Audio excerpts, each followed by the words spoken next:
Now, on the federal level, there is growing controversy tonight after President Biden commuted the sentence of nearly every death row prisoner to life without parole. However, 3 men, including a convicted killer in South Carolina, will not have their sentences changed.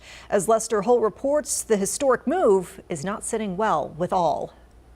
Praise and anger today as President Biden commuted the death sentences of 37 of the 40 men on federal death row to life without parole, saying in a statement, "Make no mistake, I condemn these murderers, grieve for the victims of their despicable acts, but guided by my conscience and my experience as a public defender, I am more convinced than ever that we must stop the use of the death penalty at the federal level." He declined to commute the sentences of 3 men, the mass shooter at the Tree of Life Synagogue in Pittsburgh, where 11 people died, the killer of 9 people at the Mother Emanuel AME Church in Charleston, South Carolina in 2015, and the Boston Marathon bomber. Can you reflect on the historic nature of this commutation decision by the president?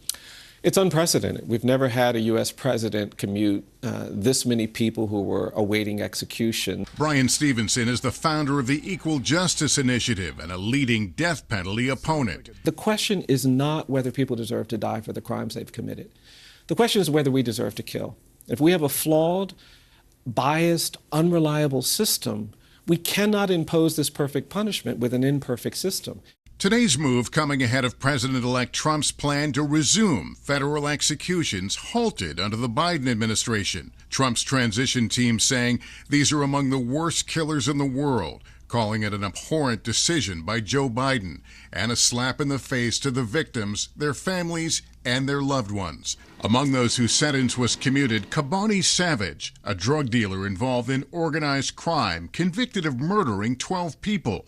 4 of them children during a firebombing incident at a house of a federal witness. Steve Mellon is a former assistant U.S. attorney who helped prosecute Savage. We are sacrificing the safety and security and concerns of the American public, as well as the family members of those that were adversely affected directly by this, while the president is giving a Christmas present to these 37 out of 40 death row inmates. Also learning his sentence is being commuted today, Billy Allen, sentenced to death at 19 for the murder of an armed security guard in Missouri. He has always maintained his innocence. We spoke to Allen today by telephone from prison. Honestly, it shocked me, and I'm like, okay, let me make sure I'm reading this right. When it hit, I was excited, and the people I thought about the most was my family, the relief it would give them.